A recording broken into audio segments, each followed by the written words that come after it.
Muy buenas tardes con todos los participantes. Los saludamos desde las instalaciones de la Dirección de Infosalud, de la Dirección General de Telesalud, Referencias y Urgencias del Ministerio de Salud. Empezaremos la telecapacitación programada para el día de hoy, jueves 11 de abril, con el tema Cardiología Nuclear, Perfusión Miocárdica, a cargo del doctor Eber Reyes del Hospital Nacional 2 de Mayo del Ministerio de Salud. Quisiéramos recordarles que cualquier pregunta, duda o consulta pueden hacerlas llegar mediante el chat en cualquier momento de la exposición, las cuales serán respondidas al término de la ponencia. Doctor Reyes, un gusto tenerlo con nosotros el día de hoy. Quedamos atentos a usted. Buenas tardes. Reciban el saludo del Hospital Nacional 2 de Mayo. Soy el doctor Eber Reyes Armas, médico especialista en medicina nuclear, jefe del servicio de medicina nuclear. Bien, vamos a tratar el tema de cardiología nuclear. Específicamente nos vamos a centrar y el... ¿Cómo se compartía? Pero lo que sigue. ¿Sí, bien? Bien. Ven la imagen y si ven el PPT. Bien, antes de ver el aspecto de cardiología nuclear, tenemos que hacer una pequeña, muy breve introducción sobre lo que es medicina nuclear.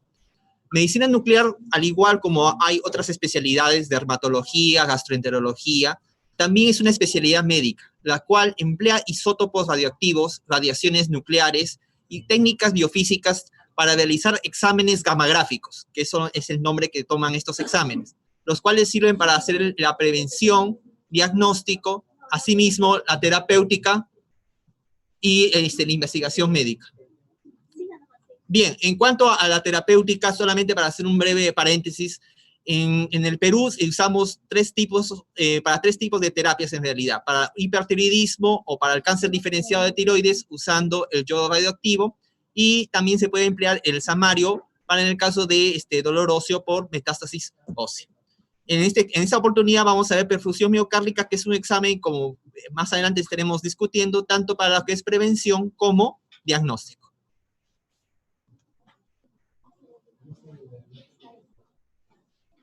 ¿No sale la diapositiva? ¿Cómo lo compartes? Entonces tienen que ver la imagen. ¿Mm?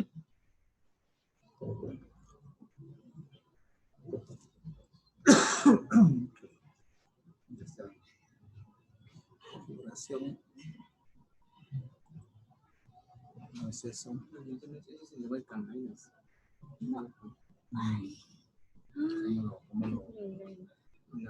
A ver.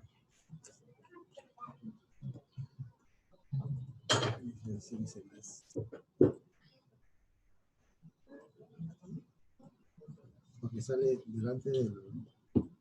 Sí. Sí. Da igual. Ahí abre lo más grande. Ahí abajo la... Ahí es. Ahí. Compartir pantalla. ¿Visualizan? Sí, ¿no? Ahora sí. Al conseguir cierta visualización del PPT. No se ve. No sé. Perfecto, doctor, si se visualizan las diapositivas. Perfecto, listo, muy amable. Bien, entonces estamos revisando. Ahora, en lo que respecta al servicio de medicina nuclear en el Hospital Nacional 2 de Mayo, tiene que tener ciertos ambientes, los cuales nos ha dado una aprobación el Instituto Peruano de Energía Nuclear, que es el ente que nos supervisa. En este caso tenemos el laboratorio de radioisótopos, en el cual se realiza la preparación con el nombre técnico de la marcación de la sustancia que finalmente se va a administrar al paciente. Tenemos asimismo la sala de administración de dosis, en el caso de estudios que realizan exámenes tipo estático, en el cual se le administra previamente al paciente y luego van a pasar a una sala de espera que lo vamos a evidenciar posteriormente, en donde los pacientes reposan hasta el momento que se le adquiere la imagen. Asimismo, la sala de desechos radioactivos. En este caso, la sustancia radioactiva que se le administra al paciente finalmente deja como desechos jeringas, vías que se van a usar para la administración de esta. Y estas no se pueden eliminar de manera inmediata, sino que tienen que ir a esta sala de desechos activos para que de una manera decaiga, o sea, para que vayas eliminando la radioactividad, por decirlo así, para que se entienda, y luego, posteriormente, ya puedan eliminarse como basura común. Muy bien, la sala de espera de los pacientes, en donde van a estar permaneciendo ellos, no pueden estar en una sala de espera común, sino en una sala de espera especializada, en donde se encuentra con cada uno con su respectivo baño. Asimismo, la sala de ergometría, en la cual iremos ampliando por este tipo de examen, en la cual tenemos la faja sin fin, que es la técnica en la cual más frecuentemente se realiza la parte del esfuerzo físico. Muy bien, y finalmente tenemos la cámara gamma, con la cual se realiza la adquisición de estos exámenes. Hay la pequeña diferencia que hay entre la cámara gamma y un equipo de radiología convencional o un equipo de tomografía. Esta cámara gamma no emite radiación, sino por el contrario capta la radiación a través de sus colimadores, que es lo que estamos evidenciando y señalando en este momento, ¿no? Esta cámara, bueno, marca ahí, tienes de doble cabezal y realiza estudios de tipo SPEC, entendiéndose como SPEC, tomografía computarizada por emisión de fotón único. Muy bien, veamos entonces, centrémonos en el tema de lo que es perfusión miocárdica. Pero antes hay que mencionar que para la medicina nuclear se pueden emplear múltiples radiofármacos que lo que vemos en esta esquina. En realidad esos solamente son algunos de ellos, porque pueden usarse aún más de estos. Y hay que entender algo, cada radiofármaco que se emplea es para un examen en específico. Lo que vamos a hablar en este caso de perfusión miocárdica va a ser un radiofármaco que se llama Cestamivir. Ese mismo radiofármaco, Cestamivir, si queremos emplearlo para gammagrafía ósea, no nos va a permitir ver los huesos. Asimismo, si esa sustancia que empleamos para gammagrafía ósea la queremos emplear para ver hígado, tampoco va a poder evidenciarse, en ese caso, el sistema hepático. Entonces, es específico cada radiofármaco al tipo de examen que queremos evaluar. Muy bien, acá tenemos nuestro paciente, nuestra cámara gamma con un esquema de su colimador y entonces la sustancia radioactiva que se va a emplear. Dependiendo del tipo de estudio que realicemos, es que se van a administrar las sustancias de diferentes vías. En el caso de perfusión miocárdica va a ser la administración por vía endovenosa. Solamente de manera esquemática lo hemos puesto en esa jeringa con ese color, no es que en realidad tenga ese color. Y bueno, eso se administra al paciente de vía endovenosa. Una vez administrado, se distribuye en el paciente y luego ya es el paciente quien es el que tiene la sustancia radioactiva adentro. Entonces, es el paciente el que se convierte en el foco, en este caso de radiación. Lo que hace la cámara gamma justamente es captar esta radiación a través de sus colimadores y finalmente eso lo que va a ocasionar es de que se pueda obtener una imagen la cual se pueda procesar y finalmente obtener lo que la imagen que queremos finalmente procesar. Muy bien, entonces, lo que estamos refiriendo a cómo es acá la imagen del corazón, cómo se va a ir captando a través de su colimador, el cual contiene sus tubos fotomultiplicadores. Entonces, es la imagen la que finalmente, para poder adquirirla, esos colimadores van a hacer un movimiento de rotación alrededor del cuerpo del paciente, como vamos a ver en esta imagen. Entonces, esta a través de diferentes ángulos va captando esta imagen para que finalmente pueda hacer una reconstrucción tridimensional de la imagen del corazón. No es que vamos a ver una imagen de corazón de tipo anatómico, sino recordemos que medicina nuclear es una imagen de tipo funcional. En este caso, lo que vamos a evaluar es el ventrículo izquierdo, centrándonos principalmente en sus paredes, es decir, aparte del miocardio. Muy bien, referíamos el radiofármaco a emplear, tenemos que es el tecnesio con el Cestamivir, ¿no? Para solamente hacer una acotación, el radiofármaco ya es podemos decir, la unión de lo que es tanto, en este caso, el isótopo que empleamos, que es el tecnesio, 99 metastable, y el fármaco radioactivo, que es el Cestamivir. Entonces, ambos se realizan en la marcación, que lo hemos visto en anteriores diapositivas, en el lugar donde se hace este procedimiento, y se administra al paciente por vía endovenosa. Muy bien. Entonces, esta va a llegar finalmente a las células del miocardio, pero en especial va a actuar a nivel de la mitocondria, lo cual no debemos olvidar. Bien, en el Perú se trabaja principalmente con el Cestamivir. Hay en otras realidades donde se puede trabajar también con tetrofosmina, que generalmente es en otros países, incluso de otros continentes. Muy bien, en cuanto a los radiofármacos que vamos a emplear. Antiguamente tenemos acá, de acuerdo a la imagen, también se empleaba mucho en el perutalio, pero después ha sido progresivamente desplazado por el tecnesio Cestamivir. Hay que acotar algo de en el cual su vía de tiempo de semidesintegración, o más entendido como vida media, es de 6 horas. Entonces, Bueno, entonces, entonces hay que tomar en cuenta algo. Bueno, la institución que nos trae esta sustancia, que es el IPEN, nos trae una determinada cantidad de tecnesio, la cual llega a las 8 de la mañana, por decir, a la institución, puede ser una cantidad de 200, ¿no? 200 milicuris, que es la medida de nivel de, que digamos, de actividad. Entonces, si esa sustancia no se empleara, por decir, de las 8 de la mañana, dejaran pasar 6 horas, llegar hasta las 2 de la tarde, no vamos a tener los 200 milicuris, sino vamos a obtener una cantidad de 100 milicuris, es decir, la mitad de esta, ¿no?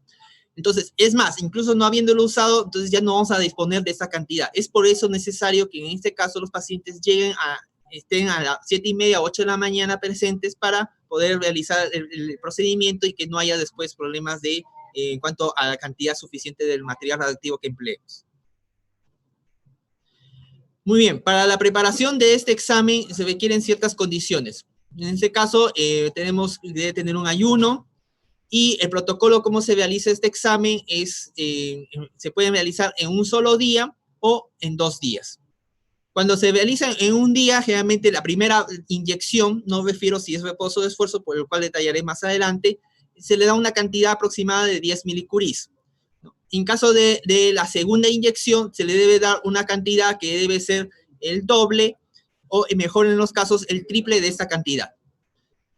En caso de 2 días, y que, bueno, el de un día, como repito, es la que usamos en nuestra institución. En el caso de 2 días, es que generalmente usan la misma cantidad de un día de otro separado de 24 horas, lo cual veremos en el esquema que viene a continuación.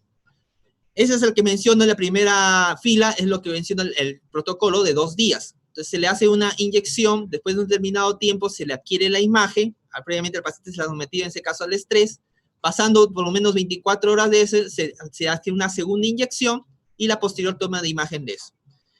Ahora, en lo que se realiza en un solo día, generalmente eso es cuando pacientes, para evitar que los pacientes vayan a discontinuar o no vayan a estar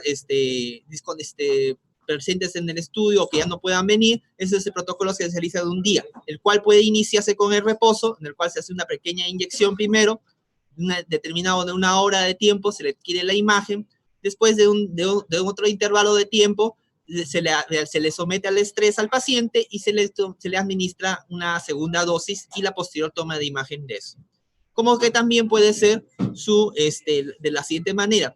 Primero, en este caso, al paciente sometido al estrés y en la otra sometido al reposo, que es lo que nosotros realizamos en el servicio de medicina nuclear del Hospital 2 de Mayo. Muy bien, pero para una manera de conocer este aspecto, tenemos que tomar en cuenta algunas situaciones. Lo primero es de que lo que mencioné inicialmente, lo que se va a evaluar son las paredes del corazón. ¿Pero por qué las paredes del corazón? Porque estas van a estar de una manera comprometidas o irradiadas por determinadas arterias, en este caso las arterias coronarias. De esas tenemos que principalmente las 3 que se van a evaluar en este caso es la arteria descendente anterior izquierda, una rama circunfleja izquierda y la arteria coronaria derecha. Además, que hay que tomar en cuenta que hay algunos principios sobre el cual se tienen variancias, como en el caso de la dominancia, en el cual algunas paredes a veces es irrigada por una y no por la otra arteria, lo cual también hay que tomar en cuenta para la interpretación de este examen. Muy bien, ¿y cómo vamos obteniendo las imágenes? Esta es la imagen, bueno, como vamos a ver, es un esquema de un corazón y cómo se obtiene. Así como las imágenes se obtienen en tomografía de diferentes cortes, también en medicina nuclear se pueden obtener hasta en 3 tipos de cortes, de acuerdo a la orientación cómo se realiza Entonces, en este caso toman nombres en especiales o particulares. En el caso del eje corto, en el cual el corte se realiza de esta manera, obteniendo una imagen así como ven ustedes en tipo dona, ¿no? La imagen de este tipo recordemos que es el ventrículo izquierdo, de la cual se capta más, obviamente, porque las paredes de ese ventrículo izquierdo son aún mayor grosor que de las del ventrículo derecho. ¿Por qué? Porque el ventrículo izquierdo es el responsable, recordemos, de la circulación sistémica. Entonces, esta dona se puede ir dividiendo en determinadas paredes. Esa es la pared del septum, esta es la pared inferior, esta es la pared anterior y esta es la pared lateral. Muy bien. La otra manera en la cual se obtienen las siguientes cortes es en esta disposición, que es el que se le llama el eje largo vertical, ¿no? Como el corazón es dividido de esta forma, obteniéndose entonces ese tipo de imagen. Acá tenemos la pared anterior, la pared inferior y el ápex. La otra disposición finalmente en la cual se pueden obtener también imágenes es a través haciendo de este tipo de corte, que es lo que se le llama el eje largo horizontal, obteniéndose este tipo de imagen en el cual tenemos acá el septum, la pared lateral y el ápex. Bien, entonces tenemos las imágenes que hemos estado revisando de esa manera. Recordando esto, y lo vuelvo a repetir justamente porque es muy importante tenerlo claro. En esta imagen, que es el eje corto, en la parte superior tenemos que la pared anterior, la pared inferior, el tabique y lateral. En las otras, evidenciamos la pared anterior, inferior, el ápex, y en la última, el tabique, la pared lateral y el ápex. Pero, ¿qué es importante de justamente poder reconocer estas paredes? Es que cada una de estas paredes tiene una irrigación en particular, ¿no? En el caso de la pared lateral, va a ser la irrigación, va a ser de una manera relacionada a la circunfleja, la pared inferior a la arteria coronaria derecha, en el caso del tabique y la pared anterior, a la arteria descendente anterior izquierda. Entonces, si hay algún problema o si hay un defecto que no se está evidenciando, un efecto de perfusión, que es como se llama, en alguna de estas paredes, es lo que va a ocasionarnos que nos va a indicar que algunas de estas arterias coronarias están comprometidas, ¿no? Finalmente también el ápex, como vemos acá, puede ser compromiso de una o de otras arterias, como lo vemos en la imagen. Acá lo tenemos también, bueno, de manera por escrito, cada una de las arterias y cuáles estarían comprometidas dependiendo del tipo de defecto que se van encontrando en las diferentes paredes. Pero ahí lamentablemente no queda todo, sino que tenemos que ir ahondando un poquito más, en el cual cada pared de ahí se van a ir dividiendo en segmentos, lo cual ya es algo propio más de la especialidad, ¿no? Pero para que se tenga conocimiento, entonces esa pared anterior, dependiendo si es en la zona apical, va a tomar un determinado nombre, sería el segmento anteroapical. Esa pared, si es en zona medial, sería anteromedial, y a nivel basal sería el segmento anterobasal, ¿no? Y así. Entonces, en este esquema, como vemos, se tiene un modelo de 17 segmentos. Entonces, la que nos define las guías y los protocolos, para evaluar bien esto, se tiene que hacer el informe tomando en cuenta por lo menos 17 segmentos, o en el mejor de los casos, 20 segmentos, ¿no? Menos de esos segmentos no se puede hacer una evaluación adecuada y por lo tanto tampoco emitir un informe adecuado. Muy bien, entonces, cada uno de esos defectos que vamos a ir encontrando, vamos a ir evidenciándolo. También si hay un defecto, puede ser cuantificándolo si es leve, moderado, severo, lo cual incluso nos da una escala numérica para ver una manera si es que hay estos defectos, ¿no? Y bueno, también se puede hacer sumatoria de esos, pero es algo ya un poquito más complejo. Solamente eso para que lo tengan en cuenta. En este caso, como veíamos en la anterior imagen, el 0 era lo normal. Entonces vemos acá cómo obviamente, para que se entienda bien, cómo está así amarillito, ¿no? Cómo pinta bien. Esto es muy diferente a lo que vemos, por decir, lo que ellos catalogan en la referencia como 1, en el cual ya no es tan amarillito como lo estamos viendo en el 0. Más aún el número 2, como vemos que ya es un defecto moderado, aún es menos captante de lo que es el 1. Y más, si lo comparamos con el 3 prácticamente ya es muy, muy pobre la captación, que ya tanto prácticamente que no hay ese color amarillo, sino otro tipo de color. Y si vemos acá en la esquina de este lado, tenemos que ya está el defecto 4, en el cual ya es un defecto ya, como dicen, severo, ¿no? Entonces, estos son la que, de una manera, cuando se le pone el informe, no se le ponen necesariamente los números, sino que se le cuantifica. Si hay un defecto leve, moderado, severo, en cada uno de los segmentos que queremos evaluar. Muy bien. Esto es de manera esquemática cómo se presentan las imágenes. De ahí vamos a ver imágenes propias del hospital, en el cual tenemos, solamente para explicar, la forma como se presenta es esta. Primero, tomando en cuenta los ejes, este es el eje corto, habíamos visto, este es el eje largo vertical, este es el eje largo horizontal. La primera fila siempre va a corresponder de manera, como decir, de acuerdo a todas las investigaciones de los artículos, siempre corresponde a lo que es el esfuerzo. Debe colocarse en esa posición. Y la segunda fila es lo que corresponde al reposo. Y así, la idea es ir comparándolos, cada uno de estas imágenes, ¿no? En ese caso vemos que prácticamente pintan casi todas de manera homogénea y no hay prácticamente mayores defectos significativos. Muy bien, entonces tenemos en lo que realizamos en nuestro hospital en cuanto a los estudios. Igual, de manera inicial hemos visto que acá se pone todo lo que son de las primeras imágenes del eje corto, de ahí el eje largo vertical y luego el eje largo horizontal, ¿no? Vamos recordando nuevamente y resaltando. La primera fila es lo que corresponde a la imagen de esfuerzo y la segunda fila es lo que corresponde a la imagen de reposo. Hay que recordar algo, medicina nuclear, al igual como otras especialidades de diagnóstico por imágenes, se basa mucho en lo que es la comparación. Es decir, siempre va a comparar una imagen con otra. En este caso, lo que va a compararse es la imagen de esfuerzo con la imagen de reposo. Entonces, hay que olvidar eso. Acá, en una institución de tercer nivel, es un poco difícil que encontremos un examen que realmente el paciente esté completamente anormal, pero este es el examen que más se asemeja a ello, ¿no? Entonces, si vemos en lo que habíamos explicado anteriormente, la puntuación, la mayoría de las puntuaciones está en cero, que nos está indicando, de acuerdo al software, que es un estudio normal. Pero no solamente nos muestran ese tipo de imágenes, también en el informe se pueden consignar otros tipos de imágenes como esta. Este es el que se le llama mapa polar. Bueno, en algunas referencias también le llaman como el ojo de buey. De ahí vamos a explicar por qué. Acá no se entiende aún muy bien qué semejanza puede tener con esto, pero de ahí vamos a ver en otras que sí, ¿no? Entonces, esa es cómo se puede ver la imagen del corazón en esfuerzo, como los segmentos comparados con la imagen en reposo.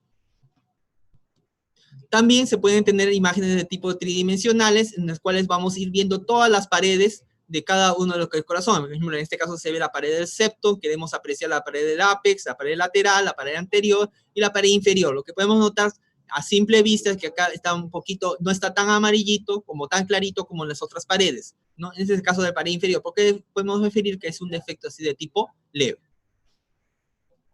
Muy bien, pero en realidad, ¿cuál es la utilidad de realizar la perfusión miocárdica?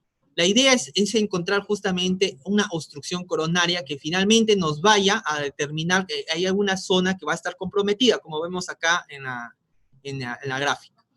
Muy bien, y esto lo que nos va a determinar es de que justamente cuál es su utilidad. Lo que nos va a definir es la manera como el médico, en este caso el especialista en cardiovascular, cómo va a hacer su abordaje. Entonces, este examen es previo a hacerle al paciente un cateterismo. ¿Por qué? Porque una vez que viendo qué pared está comprometida en cada uno del corazón, entonces el médico cardiovascular sabrá cuál es la arteria coronaria a la cual tiene que abordar, ¿no?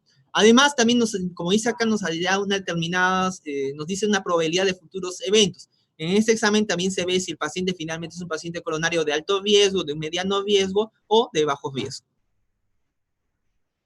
Muy bien, entonces, ahondando un poquito en la parte fisiológica, ¿por qué el paciente se le debe someter a un esfuerzo? ¿No? ¿Por qué simplemente no se realiza en reposo? La explicación está en esto, en que justamente si hay una obstrucción en la arteria coronaria de solamente un 70%, entonces no hay realmente, incluso hasta un 70%, no va a haber mayor clínica en el caso del paciente. Entonces, lo que ocurre es que el paciente sometiéndolo a un ejercicio máximo, aumenta el flujo coronario de esa zona de 3 a 5 veces. Entonces, eso lo que hace de una manera es, nos forzamos de alguna manera de que ese punto de inflexión aparezca, ¿no? Esta zona isquémica, ¿no? Y es ¿por qué ocurre esta zona isquémica? Porque hay una disminución de flujo sanguíneo y es lo que finalmente va a ocasionar que haya una menor liberación y localización del radiofármaco en esa zona. Bien, entonces la manera como se puede hacer el esfuerzo, hay diferentes tipos de esfuerzo. En caso del esfuerzo físico, el más fisiológico, por decirlo así, es la cinta o faja sin fin, la que vemos en la figura de acá abajo, ¿no? Y ahí en ese caso lo que se trata de evidenciar en el electrocardiograma es de que el paciente llegando a un esfuerzo máximo, evidenciar si es que hay un problema o hay una depresión en el segmento ST o incluso otro tipo de cambios en el electrocardiograma que los puede evidenciar el cardiólogo. Y cuando mencioné que debe estar un gran esfuerzo físico, entonces, ¿cómo calculamos y cómo vemos si realmente el paciente ha llegado a un buen esfuerzo físico? Eso es fácil, a través de determinar si llega a una frecuencia cardíaca máxima. ¿Cómo calculamos eso? Hay varias maneras de hacer el cálculo, ¿no? Incluso dependiendo del sexo, pero de una manera un poco general, podemos decirlo así, sencilla, es aplicando esta simple fórmula. 220 menos la edad del paciente. Eso nos va a dar una frecuencia cardíaca máxima, pero para que el esfuerzo haya sido adecuado y por lo cual el informe pueda ser realmente adecuado, entonces tiene que alcanzar por lo menos el 85% de esa frecuencia cardíaca. Muy bien, entonces, en respecto a esto, un ejemplo clásico, en un paciente de 70 años, hacemos un pequeño cálculo y obtenemos que 150 es su frecuencia cardíaca máxima, pero lo que se debe obtener como mínimo es el 85% de esto, ¿no? En ese caso son 128 latidos, es lo que debe llegar el paciente. Si llega a superar esto, por decir, ocurre un esfuerzo en la faja sin fin, llega a unos 140, entonces ha superado ese y entonces es una prueba óptima. Si lamentablemente no superara este valor, en este caso del paciente, entonces no es una prueba adecuada y entonces los resultados de la imagen hay que tomarlos solamente con cuidado. Muy bien, y en cuanto a las contraindicaciones para hacer este examen, así como otros procedimientos, también tienen sus contraindicaciones. Al paciente no se le puede realizar este examen si ha tenido un síndrome coronario agudo reciente, ¿no? Entonces, por lo menos el paciente tiene que estar estable mínimo unas 24 horas y evaluarlo, obviamente, que el riesgo al cual se va a someter sea aceptable. Paciente que no puede tener un embolismo pulmonar agudo, no puedes tener una hipertensión arterial severa que no esté controlada, con los valores que estamos ahí indicando, si el paciente ha tenido una disección aórtica aguda, una estenosis aórtica, o sea, tenga una arritmia cardíaca no controlada. Bien, hemos visto entonces los tipos de esfuerzo que al paciente se le va sometiendo. Hemos revisado la faja sin fin o la cinta sin fin. También se puede hacer con la bicicleta estática, como nosotros conocemos, o se le llama también el esfuerzo cicloergométrico. Hay otros tipos de pruebas en las cuales también se pueden realizar al paciente, ¿no? Pero no vamos a ahondar mucho en ello. Lo que vamos a puntualizar un poco más es en la intervención farmacológica, es decir, si el paciente no puede realizar ese tipo de esfuerzo físico, se le somete a un esfuerzo farmacológico administrando alguna de estas sustancias, dipridamol, adenosina o dobutamina. Lo que nos proporciona el Ministerio de Salud a las instituciones es la adenosina. Muy bien, entonces este examen, antes de realizarlo, el paciente tiene que tener una preparación adecuada, como ya hemos estado viéndolo antes. Y para una de las indicaciones de esas es que el paciente puede estar tomando alguno de estos fármacos. Si está haciendo uso de ellos, tiene que tener un intervalo en el cual debe suspender estos fármacos antes de realizarse el examen, de acuerdo al intervalo que estamos ahí poniendo, que es las sugerencias que se dan para esto. Pero bien, generalmente en este caso es el médico cardiólogo quien es el que conoce de manera más prolongada al paciente, por decirlo así, en el tiempo, es el encargado de una manera indicar qué tipo de fármacos y cuánto tiempo debe suspenderse antes de hacerse ese examen. Es por eso que este examen debe indicarlo un cardiólogo o un cirujano cardiovascular que conozca justamente sobre este aspecto. Entonces mencionábamos que el estrés farmacológico es de elección cuando hay un problema de limitaciones físicas para poder realizar el esfuerzo físico. Dentro del estrés farmacológico, los vasodilatadores, que de ahí vamos a enumerar, son la primera opción. Y si el paciente tiene un bloqueo completo de rama izquierda, la primera opción es realizarlo con el dipridamol. Acá tenemos ahí las imágenes de los cuales realizamos dipridamol, dobutamina o adenosina para el estrés farmacológico. Entonces, decíamos, la primera opción son los vasodilatadores y de estos tenemos el dipridamol y la adenosina, ¿no? En los cuales, así como el esfuerzo físico que hace aumentar justamente el flujo sanguíneo, estos también, como dice su nombre, son vasodilatadores que aumentan 3 a 4 veces dicho flujo sanguíneo y provocan finalmente, si es que va a producirse o no, una isquemia. Están refrendados por las diferentes guías, ¿no? En este caso del dipridamol, tanto de la OIEA como también por la FDA y otras instituciones, ¿no? Pero hay algo acá puntual que tomar en cuenta. La adenosina o la del dipridamol tienen a producir broncoespasmo. Entonces, estos fármacos no se pueden realizar en pacientes que tengan un problema de asma o un problema de que hayan tenido podemos decir, una vasoconstricción reciente. Entonces, no pueden realmente someterse a ese tipo de examen, con el cual tienen que verse otro tipo de alternativas. Bien, algo ya, bueno, ya más que todo del área de la especialidad, en el caso de la adenosina, tenemos acá el protocolo en el cual se realiza con esa dosis, la forma como se realiza, los minutos que se pueden realizar de 4 a 6 minutos, como vemos acá en el esquema. Después del tercer minuto es que se está administrando, en este caso, el trazador, el tecnecio con el cestamivir, y ya posteriormente se le toma la imagen del corazón. Lo otro es, se puede realizar también con el dipridamol en la dosis que vemos aquí evidenciado, y también cómo va a ir cómo se administra el dipridamol por 4 minutos. Ya después de finalizado, la diferencia es que ese trazador del tecnecio se administra posterior a eso, y ya mucho después se les toma la imagen del corazón. Bien, así como otros tipos de estudios, también tenemos acá el cuadro de sensibilidad, especificidad y otros valores que nos da cada uno de estos fármacos. Eso es para tomarlo en cuenta, ¿no? Y también tenemos que, como cualquier otros fármacos, la adenosina, el dipridamol y la dobutamina nos da una serie de efectos colaterales, los cuales tenemos que ir controlando. Es por eso que para realizar prácticamente la parte del esfuerzo físico farmacológico se requiere la presencia del cardiólogo en el momento de realizarse el examen. Entonces, ya viendo la parte, queremos decir, las imágenes, la parte más bonita, por mencionarlo así, entonces tenemos que se tiene dos tipos de imágenes que hemos dicho. Una después del estrés, o después del esfuerzo físico, y la otra después del reposo. Bien, entonces, si podemos decir en este caso, el paciente está en reposo y tiene una imagen normal, y posteriormente, cuando ya se le somete al estrés, sea físico o farmacológico, y se obtiene una imagen normal, entonces mencionamos que tiene un diagnóstico prácticamente que está dentro del rango normal.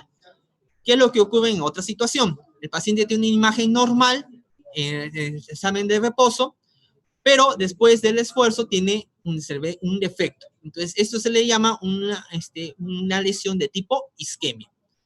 La otra situación es de que haya un defecto que ya se evidencia cuando el paciente incluso está en reposo, se le hace el examen y se le encuentra ese defecto, y lo otro es que después del esfuerzo nuevamente vuelve a aparecer incluso este defecto, o sea, persiste. Entonces ahí es cuando hablamos de una lesión de tipo infarto o necrosis, como también se le denomina. Podemos también explicarlo de otra manera. El paciente primero, si le hicimos el protocolo primero del estrés, se le somete primero a un estrés y se le encuentra este defecto. Luego el paciente descansa, ya llega a una fase de reposo, pero sin embargo el defecto persiste. Entonces hablamos que hay una necrosis o una lesión de tipo infarto. Y lo otro es que si hay un defecto reversible o transitorio, es de que durante la fase de estrés ocurre el defecto, pero de ahí cuando el paciente ya entra en un estadio de reposo, ese defecto ya desaparece o prácticamente se normaliza o casi se normaliza. Entonces hablamos que es un defecto reversible y transitorio, y lo cual nos está indicando un defecto de tipo isquemia. Finalmente tenemos que estos defectos, para considerarlos verdaderos, tienen que observarse en más de un corte. Me explico. En este caso hemos visto los diferentes cortes, el eje corto, no se recuerdan, el eje largo vertical, el eje largo horizontal. En el caso de que este efecto se evidencie en eje corto y eje largo vertical, es un defecto verdadero. Lamentablemente, sin embargo, solamente se evidencia en uno de esos tres cortes o en uno de esos tres ejes en el momento de hacer la evaluación. Entonces, ese dato hay que tomarlo con cuidado y ver otro tipo de signos que también nos proporciona este examen de perfusión miocárdica para determinar si es un defecto verdadero o no. O puede ser simplemente un artefacto, como se le denomina. Bien, tenemos entonces acá algunos ejemplos de manera práctica, de imágenes de lo que vamos a encontrar. Son más que ejemplos ya didácticos que incluso, bueno, ya hasta les han puesto ya la imagen acá de la flechita donde tenemos que ir evaluando. En este caso, lo que nos llama la atención es, ya hemos dicho, la primera fila es el estrés, la segunda fila es lo que es el reposo. Entonces, lo que nos llama la atención en este caso es el efecto que estamos evidenciando acá en la pared. ¿Qué pared es esta? Es la pared lateral, ¿no? Entonces vemos acá que hay un defecto en la falta de esfuerzo, la cual ya no, o prácticamente se normaliza en la parte de reposo. Igual lo vemos en este corte, ¿no? Cómo se está evidenciando ya un defecto acá, o sea, no está pintando, para que se entienda bien, de la misma manera como lo está pintando en el cual ya está casi normal, ¿no? Entonces, cuando hablamos que es un defecto en el esfuerzo, pero en el reposo ya desaparece, hablamos de un defecto de tipo reversible, es decir, nos está indicando una isquemia. ¿Y en dónde sería esto? Por lo menos ubicamos en paredes, hablamos de la pared lateral, ¿no? Lo que estamos iniciando en este corte y en este otro corte. Y bien, y ahí lo tenemos, en este caso, la interpretación de este examen. Este otro caso realmente tiene varios defectos, pero vamos a centrarnos en el defecto que llamamos más notorio, ¿no? En este caso, vemos en este corte, estamos evidenciando que hay un defecto, incluso ya nos están acá poniendo una ayuda, los puntitos, ¿no? ¿Qué defectos estamos encontrando? Tanto en el esfuerzo como en el reposo, ¿no? Y también vemos en este corte, en el eje corto, estamos también encontrando este defecto en esta pared, que es la pared anterior, ¿no? Tanto en el esfuerzo como en el reposo. Ahí, recordando, cuando estamos encontrando en ambos tipos de esfuerzo, entonces hablamos de una lesión de tipo fijo, un defecto fijo, que nos está indicando un infarto o una necrosis. ¿Dónde? Anteroapical. Y veamos qué es lo que nos corresponde de acuerdo a esto. Entonces, en el caso de los pacientes que acuden al servicio de medicina nuclear del Hospital 2 de Mayo, este es un caso bastante representativo en el cual estamos encontrando defectos acá, vemos en el eje corte, tanto en el septo, estamos encontrando también en el ápex, vemos que no se evidencia prácticamente el ápex, tanto en el esfuerzo como en el reposo, en gran parte de la pared anterior y también en una pequeña parte de la pared inferior.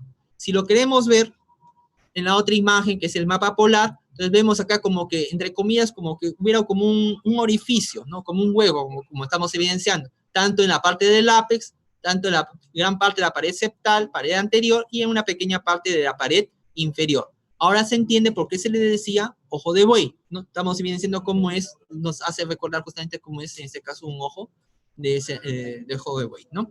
Y lo que vamos evidenciando es un defecto fijo porque estamos encontrando tanto en el esfuerzo como en el reposo.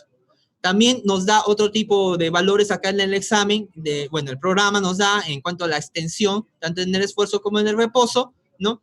Y bueno, también una serie de valores, volumen y otras cosas de valores. Además de eso, también en el examen de perfusión miocárdica, cuando se realiza, tenemos imágenes de tipo SPECT, que ya hemos explicado qué es, y también imágenes de tipo gatillada. Entonces, en este caso se ve cómo está el movimiento del corazón, cual estamos evidenciando en este tipo de imágenes, ¿no? En cual justamente esa zona que no hay esa perfusión, vemos como acá tampoco hay ese tipo de movimiento, porque esto debería pintar totalmente amarillito, como lo estamos evidenciando. Además, también hay un compromiso en el engrosamiento, que es otro valor que nos da una serie de volúmenes también que le hemos referido, tanto en diástole como en sístole, para poder hacer un cálculo de lo que es la fracción de eyección. Vemos que en este caso ese paciente está bastante comprometida, ¿no? El valor que estamos encontrando. Y si lo vemos de manera tridimensional, vemos también cómo está pintando. Recordemos las imágenes anteriores que estamos estado viendo, que todas eran prácticamente de un color amarillo, para que recuerden. En este caso estamos encontrando que prácticamente no tiene nada de eso, está comprometido prácticamente todo el ápex, gran parte del septo, una parte de la pared inferior y también de la pared anterior, ¿no? Bien. Para realmente realizar un examen de perfusión miocárdica y para poder interpretar de manera adecuada, el médico nuclear tiene que tener una preparación adecuada también.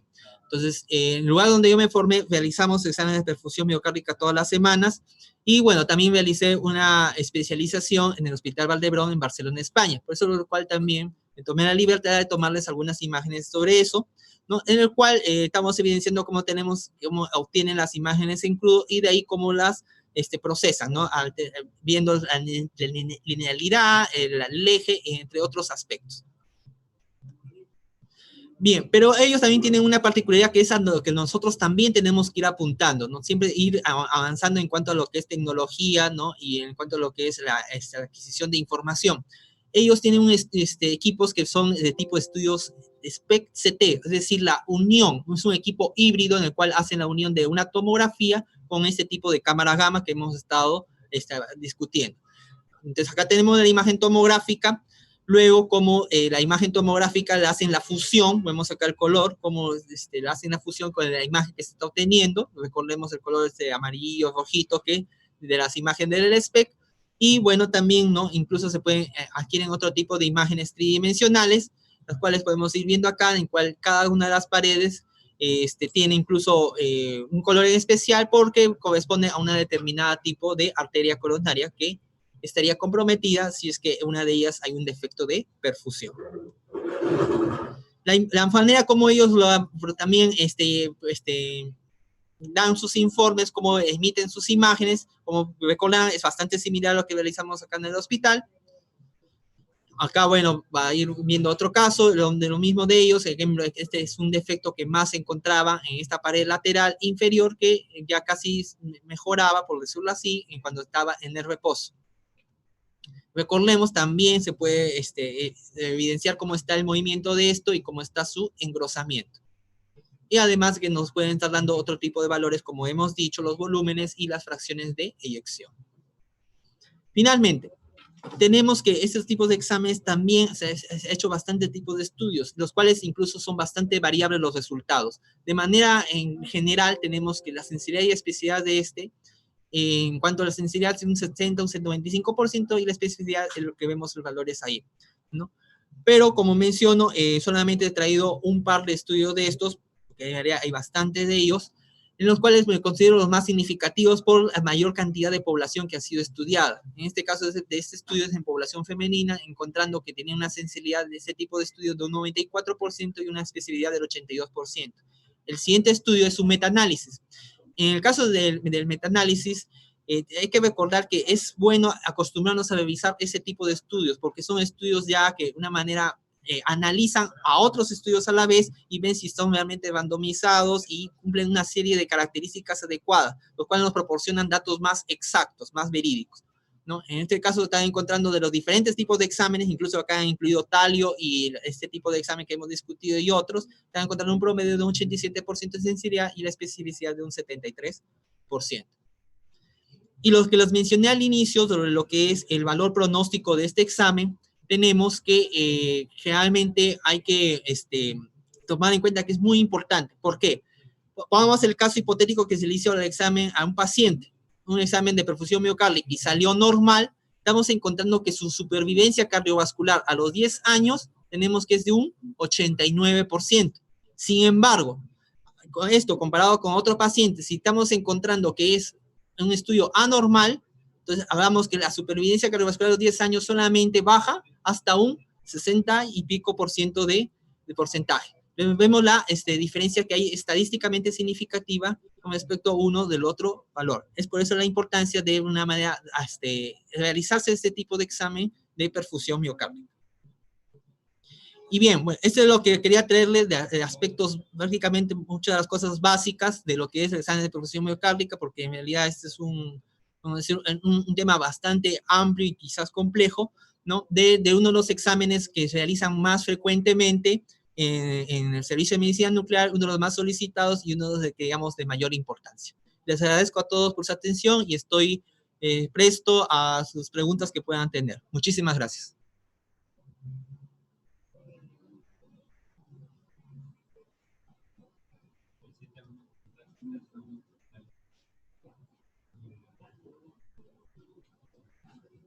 No escucho.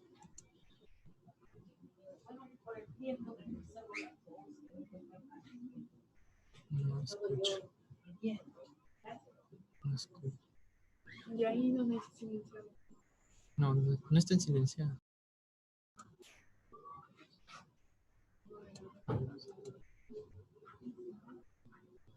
Creo que es ella.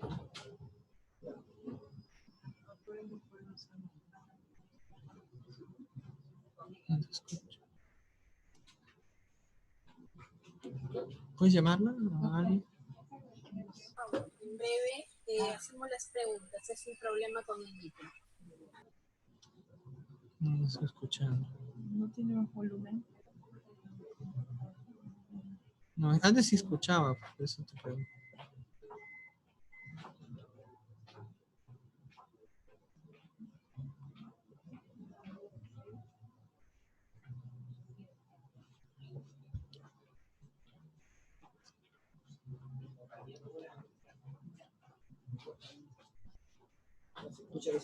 No, no escucho. No sé, yo sí se cortó ahí, no sé. Micrófono, la voz. Oídos han salido. Auriculares más. No se escucha nada.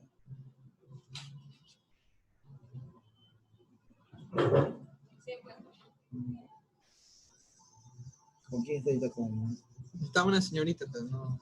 Nilsa, ¿no? Sí. Salud.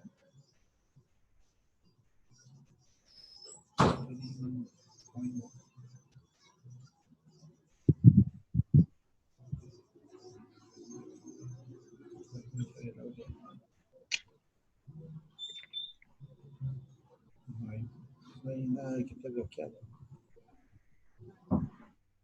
¿Me escuchan? Nada.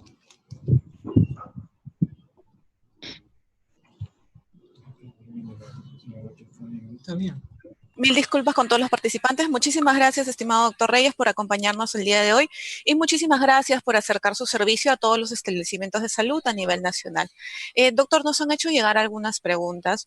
Nos preguntan ¿a qué riesgos podría conllevar la administración del radioisótopo en estos pacientes?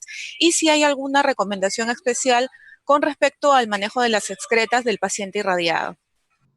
Muy bien, muy buena pregunta. En cuanto a los riesgos que pueda haber para realizar este tipo de examen, si bien es cierto, es una sustancia radiactiva, es una dosis muy pequeña porque es un examen de tipo diagnóstico. No es como un examen que dijimos al inicio, estamos hablando de exámenes de tipo terapéutico, como en el caso de que no se realiza por hipertiroidismo o por cáncer de tiroides que se administra yodo radioactivo. Entonces, es una sustancia de cierto radioactiva, pero es muy poquita la dosis. El segundo aspecto es de que su tiempo de semidesintegración, o sea, hablamos de vida media, es de 6 horas. Es decir, el paciente, incluso sin hacer nada, dentro de 6 horas ya no va a tener la misma sustancia dentro de él, o sea, la misma cantidad de esa sustancia radioactiva, sino va a tener ya la mitad de ella. Pero además, si es que al paciente se le da bastante cantidad de líquidos y eso, entonces, de una manera va a eliminar la teoría con mayor rapidez. Entonces, prácticamente no hay mayores problemas en cuanto a eso. Ahora, lo que sí puede haber cuando se realiza el examen de perfusión miocárdica, cuando se le administra alguna de las sustancias farmacológicas, me refería en este caso por decir la adenosina, sí puede haber algunos casos, como mismo seguido en efectos colaterales, un poquito de náuseas, un poquito de dolor de cabeza. Entonces, para esa parte tiene que estar presente el cardiólogo para indicarle alguna pastilla o alguna medicina o alguna inyección en el caso que sea necesario, en el caso de que el paciente pueda tener alguno de estos eventos. Ahora, sobre lo que es en cuanto a la eliminación de esta sustancia, como el paciente, como es un procedimiento largo de este tipo de exámenes, permanece prácticamente toda la mañana, incluso parte de la tarde en el servicio. Entonces, ahí, como mencioné, en la sala de espera, espero que se haya podido ver, tenía un baño especial para los pacientes, en los cuales ellos van eliminando ahí la orina, que es la vía principal por donde se elimina, en ese caso, el tecnecio. Entonces, ese es un baño especial de los pacientes que eso no usa el público común. Entonces, ya cuando el paciente ya, posteriormente después, ya se retira y va a casa, lo único que puede realizar es cuando ya probablemente sigue eliminando, pero de manera muy poquita, porque hemos dicho por su tiempo de vida media, durante la tarde o noche esta sustancia, es cuando haga cualquiera de sus necesidades, bombear por lo menos el baño unas 2 o 3 veces. O sea, no una vez como usualmente solemos hacerlo, sino 2 o 3 veces, por el día del examen. De ahí al día siguiente el paciente no va a tener esta sustancia, tiene que estar ya despreocupado, porque como le mencioné, es un examen más que todo por la dosis de tipo diagnóstico. Perfecto, doctor, muchas gracias por sus respuestas. Nos preguntan también si podría mencionar en qué pacientes no sería recomendable realizar este tipo de estudio. Muy bien, justamente mencionamos en cuanto a las contraindicaciones. A un paciente que, por decir, acuda al hospital, qué sé yo, el día de ayer ha acudido al hospital, llegue por emergencia, por un problema de un evento coronario agudo, a ese paciente no se le puede realizar ese tipo de examen, ¿no? Ese tipo de pacientes tiene que estar de una manera estabilizado y como mínimo 24 48 horas sin ningún evento, podríamos decir, de este tipo, y también tiene que estar estable, tiene que estar hemodinámicamente estable y sin mayores alteraciones, ¿no? Entonces, estos pacientes generalmente se les indica cuándo, por decir, es un paciente que acude, que ha tenido un dolor a veces crónico o a veces agudo, pero se le realiza un examen de electrocardiograma y no se le encuentra mayor alteración, ¿no? O se le encuentra una alteración un poco dudosa. En el ecocardio tampoco no nos da mucha información, ¿no? Y entonces, antes del paciente de someterlo al cateterismo, es por el cual se le indica este tipo de examen, ¿no? Para de una manera dilucidar, discernir si realmente hay una alteración, un defecto de tipo isquémico, o quizás ya tenga el paciente un defecto tipo fijo, o sea, hablamos de infarto, en el cual tenía que de una manera recibir un tratamiento diferente, ¿no? Perfecto, doctor Reyes, muchísimas gracias por acompañarnos el día de hoy. Es un gusto haberlo tenido con nosotros. Gracias a ustedes. Muchas gracias también a todo el equipo de Telesalud del Hospital Nacional 2 de Mayo y muchas gracias.